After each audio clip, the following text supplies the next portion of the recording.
the following day that we're not doing so well? Will we do the reverse of what we do when we get praise? We go up when we get praise. We get down when we get scolded or corrected. Hyung Jin realized that it's actually better not to be attached to words of praise, or also to not be offended or to be taken lower by words of criticism or correction. It's better to really go forward, really serving with a sincere heart and doing our very best to bring joy to all humanity, aligning ourselves with God's will, with God's heart. If we live that way, truly trying to seek God's heart and live according to God's word, then we can bring joy to God, and over time our life becomes very stable. We don't go up and down. Yeonanim gave this kind of encouragement. Then Hyung Jin and Yeonanim came down from the stage and prayed with everyone who wanted to have prayer. They put their hands around and arms around the people and prayed for them. We understand that Hyung Jinim's been going every morning at 2:30 a.m., praying there at the Chumpadong Church, praying alone and praying together with Yeonanim also, from 2:30 a.m. to 5, and then doing Hundoke, and then going from there visiting the local hospitals, bringing ministry and love to people who are sick, not members of our church, but people of all backgrounds. It's overwhelming that this kind of spiritual phenomenon is going on again in our movement. Hyung Jinim's service was very, very profound. There was meditation. There was also praise music. There was also God's word from the Bible. The Christian tradition was touched. Everyone was very inspired, and we could feel a new expression of God's dispensation is coming through this movement that Hyung Jinim has also been commissioned by our true parents to manifest.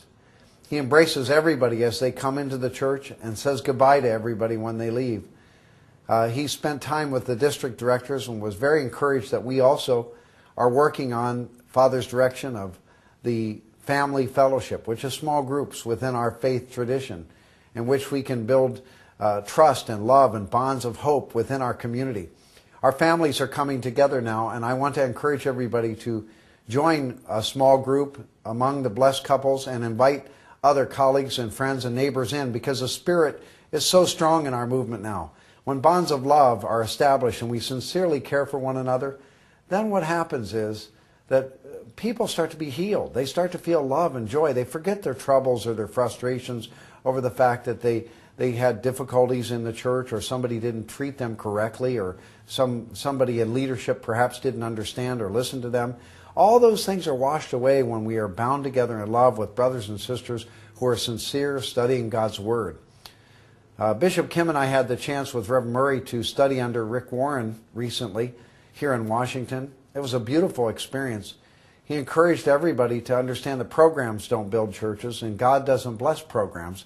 He blesses people. And you cannot grow your church or grow your community by trying to gain numbers. You have to grow your community and grow your church by growing your people, by investing in your people. I'm asking all of us to really take the example of Hyung Jinim and invest in our brothers and sisters. Invest by bringing them into our community small groups, our family fellowship, and really, truly love and embrace one another. Please reach out to all blessed couples, blessed families, maybe who have been estranged or haven't felt close because of the urgency of the providence. True parents are deeply encouraged by the reports that Dr. Young has been giving, that two prongs of outreach and growing our faith community are now in action. The family fellowship, in which we bring all our families together in small groups, pray together, care for one another's family, and also, in addition, the revolution that's occurring based on Sherry Reuter and the Witnessing Summit. There is a revolution going on in which the barriers between first and second generation are being dissolved. The next Witnessing Summit is coming up in Oakland, California, which really in many ways is the birthplace of our movement in America in terms of our membership. We are so excited about Reverend and Mrs. Cotter and the developments that are going on there. Reverend Kevin Thompson and his wife have accepted a new assignment to come to UTS, and we're very grateful for their faith and their leadership. And at this time, Reverend Cotter is now established as the district director and also the senior pastor of the Oakland Church. He's excited about the Witnessing Summit, also the music that our second generation is bringing forth, and the wisdom that our elders combine together with our first and second generation is bringing solutions to the problems, dissolving the barriers that have blocked people from being able to come into our fellowship and really find a spiritual life that really is uplifting, one that is strengthening and can help us solve the problems in our own personal lives as well as our families and even the community and the nation.